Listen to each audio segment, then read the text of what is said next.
এই দুইটা মোচা হচ্ছে গতকালকে বাবা কাইটা ফালাই রাখছে। টুনটুনির বাসাগুলো কিভাবে তৈরি করে আপনাদেরকে দেখায়। এই যে বাসা, এই যে কচি বাঁশ দিয়ে আচার তৈরি করছিলাম, এগুলো সবগুলা কিন্তু খাওয়ার উপযুক্ত হয়েছে, বাড়তি হয়েছে। এই জালি গাছটা মূলত হচ্ছে আপনার এই যে নিচে পড়েছিল দুইটা জালি গাছ, এই যে এখান থেকে একটা আর যে পাশ থেকে একটা হয়েছে। তো একদিন দেখি আমি ছোট হয়ে রয়েছে, পরে বাবারে বললাম যে এটা তুমি একটু জাংলা দেয়া দাও, পরে বাঁশের একটা এই যে জাংলা দিচ্ছে। এখন সুন্দর কয়েকটা জালি যাচ্ছে, এই যে জালিটা দেখেন কত সুন্দর হয়েছে, আর অনেকগুলো তো ফুল আছে, এগুলো তো হবেই।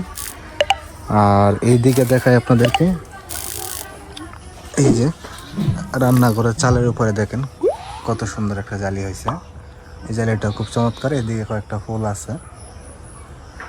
আর উপরের দিকে একটা জালি আপনার এটা প্রথম দিকে হয়েছিল, ওই যে জালিটা দেখতে পাচ্ছেন, এই জালিটা কিন্তু আবার পোকে খায়া নষ্ট করে ফেলছে, মানে অর্ধেকটা ভালো মানে বাঁকা হয়ে গেছে আর কি। এই জালিগুলো এতটা সুন্দর না।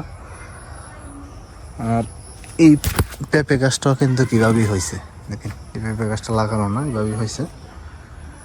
এখানে অনেকগুলা ফুলও আছে, নিচ থেকে যদি দেখেন এই যে অনেকগুলা ফুল আছে এদিকে। এই যে এইটা হবে, এটা জালি হবে, এটা সুন্দর একটা জালি হবে। আর দেখেন গাছের ডালপালগুলা, শিকড়গুলা কত উপরে, এই যে ওই যে উপরে আম গাছের উপরে চলে গেছে। এগুলা কিন্তু জালি ধরবে, একটু পরে ধরবে। অনেকগুলা জালি ধরার সম্ভাবনা আছে এই গাছ থেকে। এখানে একটা এই যে এখানে একটা টুনটুনির বাসা ছিল, এই যে খুবই সুন্দর। টুনটুনির বাসাগুলো কীভাবে তৈরি করে আপনাদেরকে দেখায়। এই যে বাসা, এই যে দেখেন ভিতরে এখন হয়তো টুনটুনির মানে বাচ্চা ফুটিয়ে নিয়ে গেছে। এই টুনটুনির বাসাটা কত সুন্দর ছিল, কত সুন্দর করে তারা করছে। এই যে বাসাটা,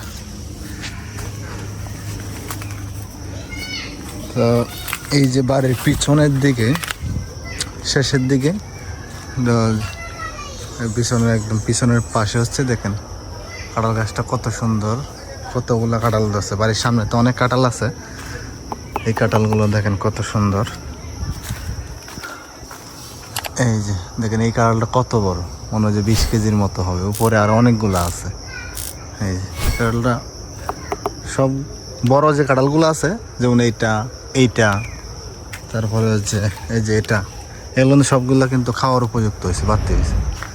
এখন বাড়ির সামনে যে কাঁঠালগুলো আছে এগুলি হচ্ছে এভাবে খাওয়া হয় না। আর কাঁঠালের দাম তো ওই রকম না যে বিক্রি করা হবে, দাম খুব কম, মানে পায়রা পাকায়া বাজারে বিক্রি করা আসলে ওইভাবে সময় নাই, বিক্রি করার মতো লোক নাই। আর এত কাঁঠাল তো একসাথে খাওয়া যায় না, তবে যেহেতু গরু আছে যতটুকু খাইতে পারে বেশিগুলো রেখে বাকিগুলো হচ্ছে গরুকে দিয়ে দিবি। আর এই যে জিনিসটা প্রত্যেক বছরেই ভাবি যে এই বছর না সামনের বছর ধরবে, দেখেন বড় একটা লটকন গাছ, এখন তো লটকনের সিজন, তো ভাবছি যে এইবার মনে হয় লটকন ধরবে, কিন্তু ধরে না। এইবারও একটা লটকনও দেখি নাই, মানে ফুলও আসে নাই।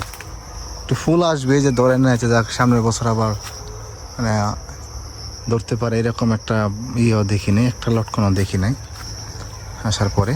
আর কেন লটকন হয় না সেটা আমি যতটুকু অবজারভেশন করে বুঝতে পারলাম, এই দেখেন উপরে হচ্ছে অনেকগুলো বাঁশ, যেহেতু এদিকে হচ্ছে বাঁশের জার রয়েছে, এই যে বাঁশের জার, তো বাঁশের জারের নিচে অনেক কিছুই হতে চায় না। আবার এদিকে আশেপাশে বড় গাছ আছে, যেমন ওই যে একটা গাছ আছে, আবার ওইদিকে চাউ গাছ আছে, তো এগুলোর কারণে মনে হয় না যে এটাতে দৌড়ে। তো ভবিষ্যতে যদি বড় হয় গাছটা আর উঁচা হয়, উপর দিকে উঠে যায়, বাঁশ না থাকে, তাহলে মনে হয় যে এটাতে লটকন ধরতে পারে।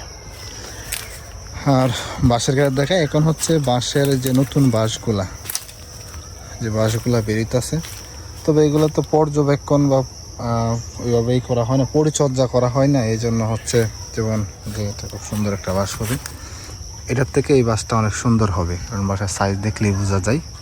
আর এই যে একটা আছে, এই যে এখানে ছোট ছোট বেরিতেছে, এই যে। তবে গত বছর হচ্ছে একটা কেটে হচ্ছে আমরা আচার বানাইছিলাম, বাঁশের কচি বাঁশ দিয়ে আচার তৈরি করছিলাম, ভালো লাগছিল। তো এইবারও চেষ্টা করব একটা বাঁশ কেটে আচার করে অথবা রান্না করে খাওয়ার জন্য। প্রত্যেক বছর একটা দুইটা করে খাই।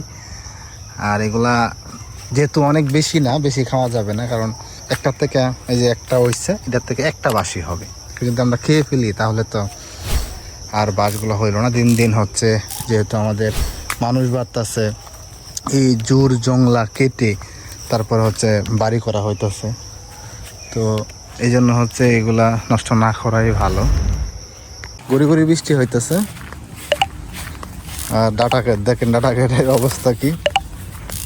তো এখন আপনাদেরকে একটু আমাদের বাড়ির সামনে যে বিলটা আছে, বিলটা একটু দেখাবো।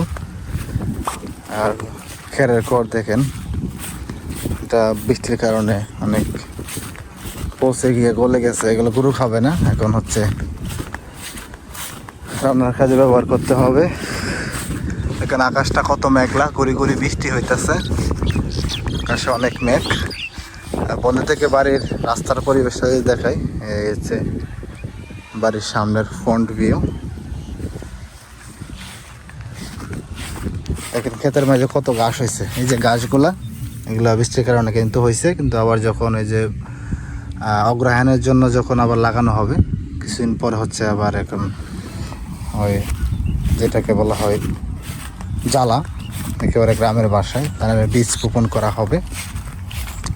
এরপরে হচ্ছে এটা লাগানোর 15 থেকে 20 দিন আগে একটা চাষ দিবি, আবার 1 সপ্তাহ পরে একটা, এভাবে যখন দিবি তখন পানি রাখার পরে এই গাছগুলো মারা যাবে। কারণ এত গাছ তো আর খেতে রাখলে ক্ষেত নষ্ট হয়ে যাবে। তো ওই দিন যখন বৃষ্টি হয়েছিল তখন কিন্তু বিলে আসছিলাম, বৃষ্টির মধ্যে ছাতা নিয়ে আসছিলাম পানি দেখার জন্য। কিন্তু আপনাদেরকে ওইটাও বলছিলাম যে এই পানিগুলো বেশি দিন আর থাকবে না। দেখেন পানিটা হচ্ছে বিলের ওই পর্যন্ত আসে, ওই পর্যন্ত ছিল, মানে এই ক্ষেতে ছিল এই নিচের যে ক্ষেতটা, তো এটা হচ্ছে টানার ক্ষেত, টানার ক্ষেত থেকে নিচের যে ক্ষেতটা, এখানে ছিল প্রায় কোমর পর্যন্ত পানি। কিন্তু পানি দেখেন এখন একেবারে নিচে চলে গেছে, কারণ বৃষ্টির পানি এগুলো না থাকারই কথা। আর এই যে পুকুরটা দেখতে পাচ্ছেন, এটা হচ্ছে কাকার পুকুর। এখানে আরও অনেকগুলো পুকুর আছে, ওই পাশে পুকুর আছে। বিলের মধ্যে এখন পুকুর দিছে মাছ খাওয়ার জন্য আর কি। আর এইদিকে দেখেন পুরা দৃশ্যটাই যেন সবুজ, ভালো লাগার মতো একটা পরিবেশ। এখন হচ্ছে বাজে প্রায় 2টার মতো দুপুর, তো হালকা মেঘলা ছিল, এই জন্য আসলাম। আর এটা জানি খেরের পাড়াটা রাখছে এখানে, কিন্তু এটা বৃষ্টি পড়ছে নষ্ট হয়ে যাচ্ছে। আবার এখানে যে ছেলেরা কিছু খেলে টেলে এখানে এসে দুষ্টামি করে, ছোটো মানুষ, যে আবার এখানে জানি কে আবার বৈশা কী করছিল, এই জন্য হচ্ছে এখানে খেরগুলো নষ্ট করে ফেলছে। এগুলো ক্ষেতের মাঝে না রাখাই ভালো। তো ভাবছিলাম হচ্ছে এই বছর বসে দিয়ে দেখি মাছ মারা যায় কি না। অবশ্য পানি এখনও মানে একটু হবে, এই যে বিল আছে, বিলটা মোটামুটি পানিতে পড়ে আর কি, কিন্তু আগের মতো আর পানি হয় না। দেখেন এখানে কত সুন্দর কচুর শাক, এটা কিছুদিন পরে আমিও নিয়ে খাবো। পর্যাপ্ত পরিমাণে ভিটামিন আছে, আয়রন আছে। আমাদের কলাগাছটা দেখেন কি অবস্থা, মনে হয় যে পুরাটা জঙ্গল হয়ে গেছে। পুরা খেতে এখন জঙ্গলে রূপান্তরিত হয়েছে, বৃষ্টির পানির কারণে আরও গাছগুলো বড় হয়েছে, জঙ্গল হয়েছে। আর এদিকে খালি ছিল, ওর এখানে কিছু কলা গাছ লাগাইছে, এখানে তো সবজি করে খাইতাম আর কি। আর এই যে দেখেন অযত্নের কলা, কলার এটা ভালো হয়েছে, খাওয়ার উপযুক্ত হয়েছে। আর এদিকে গাছের কারণে এখন আইলটাই পুরাটা যেন গাছের ভিতরে ঢুকে যাচ্ছে। আবার যখন ক্ষেত লাগানো হবে, এখানে দেখেন একসাথে 3টা কলার পড়ছে। আবার এটা এই তোরটা বড় হয়েছে, এই তোরটা এই মোচাটা যখন একটু বড় হবে তখন নিয়ে রান্না করে খাবো। আর এটা দেখেন এই যে এখানে একটা, আর এই যে এখানে একটা, এই 2টা মোচা হচ্ছে গতকালকে বাবা কাইটা ফালাই রাখছে। সবসময় খাওয়ার সময় হয় না, আর মানুষ হচ্ছে পায় না আমাদের বেশি, এই জন্য হচ্ছে সবসময়, কারণ এগুলো রান্না বান্না একটু কষ্টদায়ক, এগুলা হাতের খালা নষ্ট হয়ে যায়। এই যে দেখেন এই গাছের একটা, এই যে এখানে একটা ফালাই রাখছে, ওই যে এই গাছ থেকে কাটছে। আর ওই যে এখানেও একটা আছে, যে উপরে একটা আছে। আর এই সো এটা হচ্ছে আপনার, এটা মোটামুটি হচ্ছে আর 15-20 দিন যাবে, এরপরে হচ্ছে এটা খাওয়া যাবে। এদিকে দেখেন কি অবস্থা, এদিকে পুরোটা হচ্ছে জঙ্গল হয়ে আছে।